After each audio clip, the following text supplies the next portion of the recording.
Hello, sweet friends, and welcome back to Sarah's Homemade Home. Today we are going to be setting the table. Today is Tuesday, and I just wanted to give you guys just a glimpse into how I go about setting the table. First of all, my table is humongous.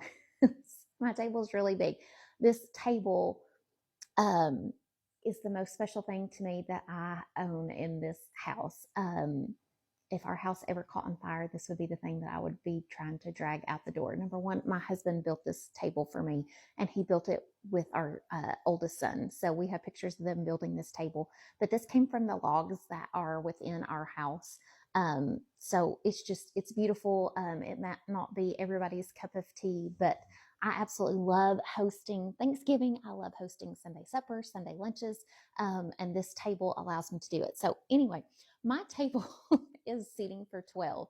I know most people's dining room tables are not seating for 12. It's not here nor there. You can do this with any size tables, table for 2, table for 12.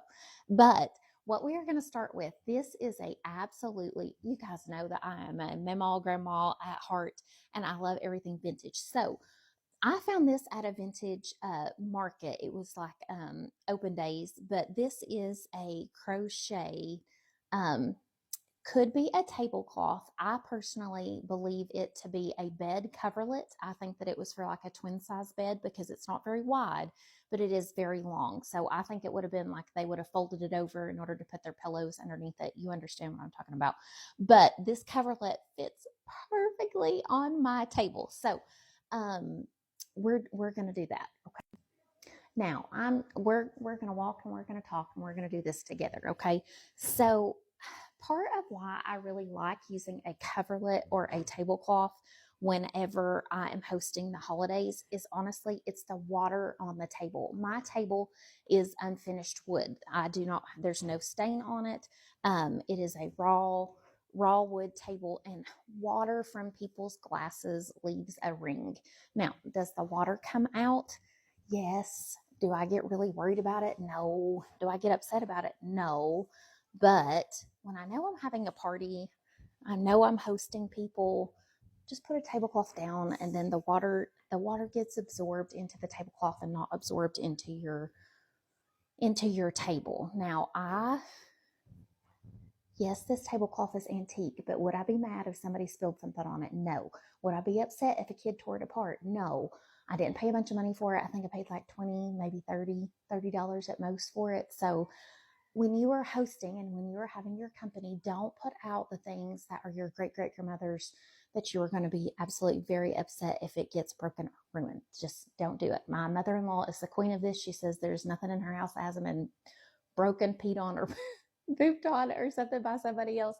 So just the house is full of love, and it's okay if stuff gets broken. Seating for children. Now, I'm a mother and I appreciate this so very much whenever I go over to other people's homes. If I'm coming to your house and I have children, I normally am not going to bring a high chair or a booster seat or something with me because I'm already bringing the kids, and it's a lot of things to be able to pack up everything in order to get my children and myself to your home. It is so absolutely lovely that there are high chairs or booster seats available for us to actually sit the kids in for us to eat. These are, it's called a bumbo seat, Bumbo. These are wonderful. You can store these in a basement, in a closet. You can find these at yard sales all the time. I'm just saying, if you're a grandmama, pick some of these smaller booster chairs up because they just sit perfectly right inside of the chair, and then you're not having to store like a whole high chair situation. So just throwing that out there. Now, when we are doing a tablecloth, I do not personally feel like a placemat is necessary. Now, you can certainly do one. You can layer it on here. I do think that it looks, let me pull that over. It does look really lovely. It adds another layer, but don't feel like you have to do that. I am going to choose to probably just do the charger plate on here. Charger plates are super inexpensive. Sorry. You can find them at the Dollar Tree for like $1.25. These are nicer ones. I got these at Hobby Lobby. They are galvanized, I guess you can say, but these look so pretty for Thanksgiving and they look so pretty for Christmas. I just kind of like the little vintage rustic vibe that it kind of adds to it. So we're going to play. I'm going to see if I want to add the placemats or not add the placemats.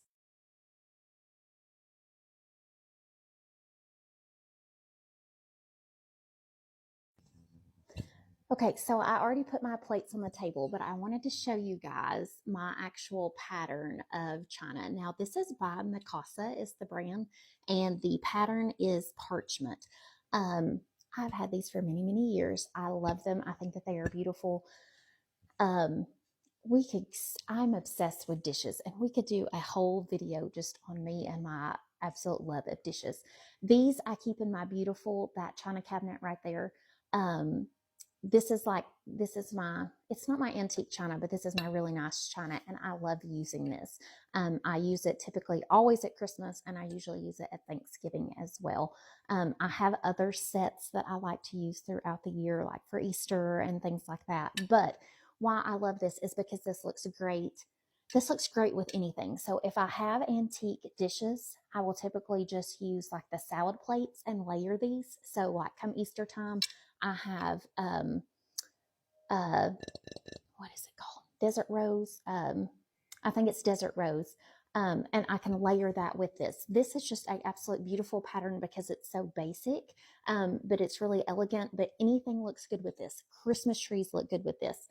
If I ever, I would absolutely love to have the brown Johnson Brothers, like the fall plates that everybody has, that has like the pheasants and the turkeys, and I think there's Labradors. There's all kinds of things that goes with it. That would look gorgeous with this. So as my collection expands, it's really beautiful to have a full set of plates and china that actually goes for your table setting. And then as you find pieces, you can layer them, and it still looks really elegant and really lovely.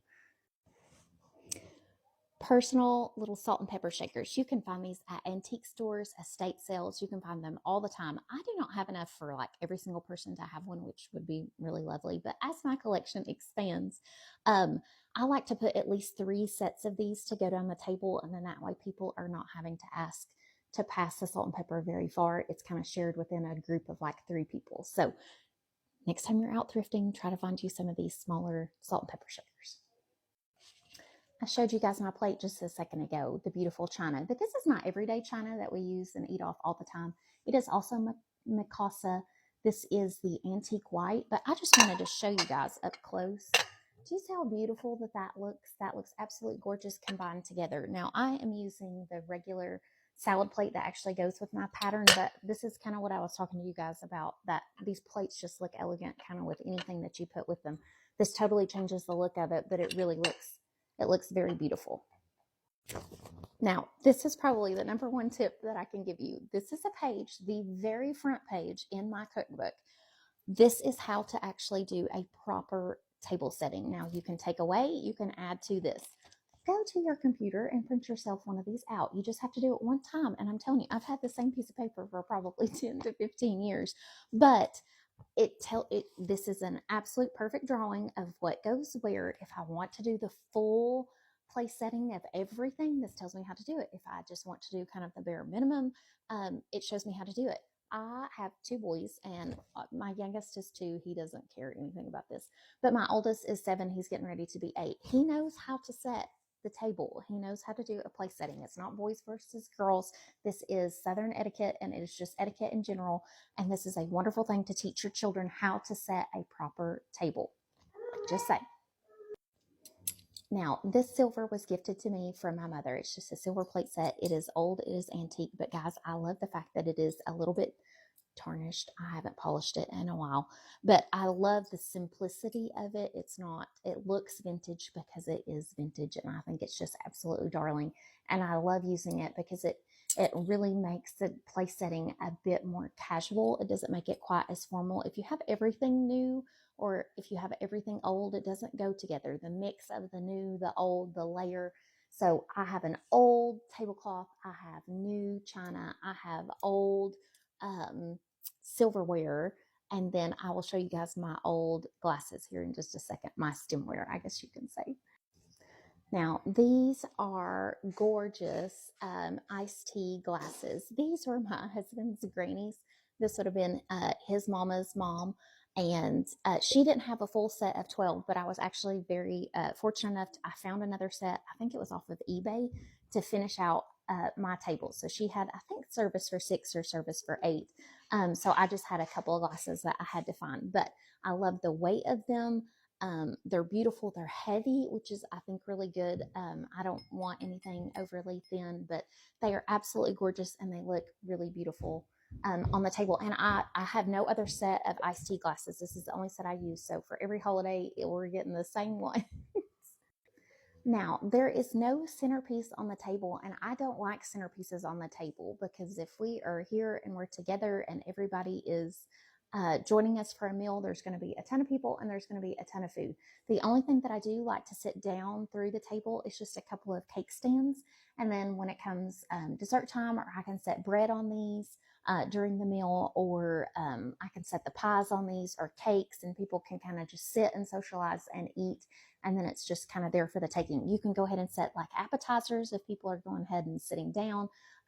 Just a couple of cake stands can get in a whole lot of trouble when it comes to table linens, because I love napkins and I love table linens. So I have several different options from just my own personal stash. I keep everything over here in this beautiful, my white china cabinet that you guys see all the time. But your napkins are really going to kind of set the tone for just your table. But guys, you do not have to spend a bunch of money. So I'm going to show you guys a couple of things. So these are just a set. This is probably what I'm going to use for our fall Thanksgiving table. This is a set that I got off of Amazon. They were a set of 12, and I think they were less than like $20. The only thing that I kind of don't like about them is the size. It's not really like a good full size napkin. They are linen and they are lovely, but this really gives a very casual, the print on it. I love a buffalo check vibe kind of thing. This is a beautiful set that my mother-in-law has given me. I do not, I don't use these very often. They are extremely wonderful quality. Look at the size of this thing. This is a true napkin. They are beautiful, but I absolutely love the farmhouse look of them. They look absolutely gorgeous, folded just like so, and it's a navy blue, but these look really lovely. I have used these for fall in the past as well. You can find napkins anywhere. I think I got these at these came from Kohl's. Basic brown color is always a good color to have. I'm not saying do not go broke on napkins, but if you find them and they are a good price and a good sale at like a department store, like a Kohl's, a Belk, a JCPenney, somewhere like that, be on the lookout for them. I mean, this whole stash of things has been collected for years and years. It's not like I just went out and bought any of this. This is either just things that have curated over the years. But if you're new at this and you're looking for things on the cheap, this is fabric. This is fabric that I bought at Hobby Lobby. I did not, only thing that I did is I cut this, and I cut it into a nice size. I just kind of modeled it off of one of the other napkins that I had. Cut it, left it raw, put it in the washing machine, and it frays. It leaves this beautiful frayed hem edge. There's no sewing in this whatsoever. This pattern is what I use at Christmas time. I love the kind of primitive look of it, but I fold them just like this. But guys, you could do this for Thanksgiving. So for my table, for like a table of 12, I think I bought 2 yards worth of fabric. So if you have just like half the setting, like maybe place setting for 5, go buy yourself a fall themed fabric. Get yourself a yard, cut it into pieces. You do have to wash it and dry it. And then if they need to be picky about your fabric. This is an all cotton fabric that I got, but you do not have to spend a lot of money on napkins for it to still look absolutely okay. I just wanted to show you guys this is the difference.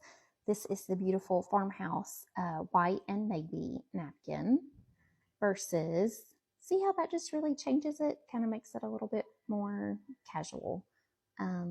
So that's just a couple of options. Thank you guys for joining me today and setting the table. I truly hope that this inspires you to get the things out that you love, that look beautiful to you, and set your table for a beautiful, very much thankful season Thanksgiving this year. So from my table to yours, happy Thanksgiving.